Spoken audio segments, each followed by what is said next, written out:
And Paul, talking all about that sun, this is a good time to mention the sun, of course, and sometimes some of the negative impacts it can cause. Faces of Jackson has been a pioneer in cosmetic clinics since 1998, and they are here today to tell us how we can protect ourselves from skin cancer. Dr. George Smith, founder of Faces, is here to tell us about preventative measures that we can take. You're just running down some statistics of the threat of skin cancer. How prevalent is it? Well, that's the problem. It's very prevalent. Of course, in Mississippi, you know, we're get more sun than most any state in the union, and we need to learn how to love it and appreciate it, but to protect ourselves from it, because there are 2 million people now every year that get skin cancer, and melanoma is it's just gone out of sight, the number of people getting melanoma, and it's all because of probably two factors: sunshine and heredity.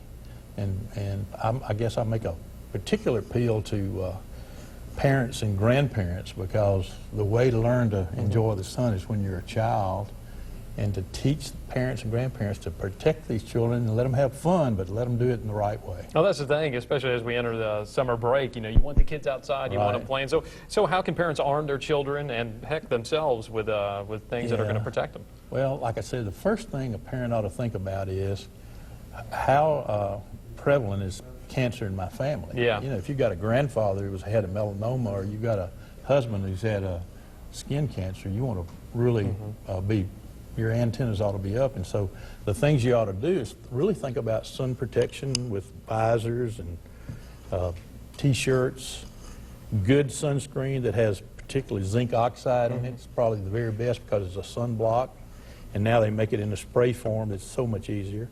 Remember the time of day. Yeah. I was wondering about the clock. Stay out of the sun at 12 o'clock. Okay. And just like Paul says, 10 to 4, you know, the sun's much more overhead, more intense, and it's just not a time to be out there. If you're down at the beach, take the kids in and play some games, take a nap, do something else but be in the sun.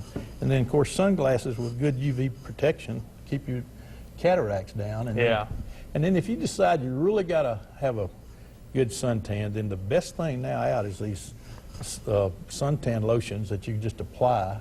The old ones, and the reason people didn't use them was you had orange feet and elbows, and it smelled horrible, and now they're just very nice and give you a nice even tan. So if you got an event like a wedding or a job interview, you know, be practical about it. Very quickly, before we run out of time, is there such a thing as a healthy tan? Is it okay to be on the sun for the specific express purpose of getting a tan?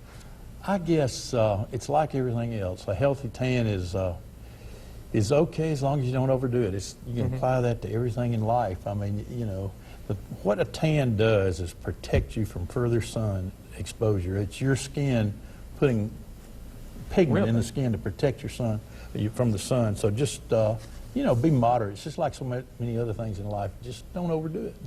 All right. Good words to live by, Dr. Smith. Thank you so much for coming in and sharing and giving us some ideas of how to protect ourselves from skin cancer. Thank you again, Dr. Smith. You're welcome.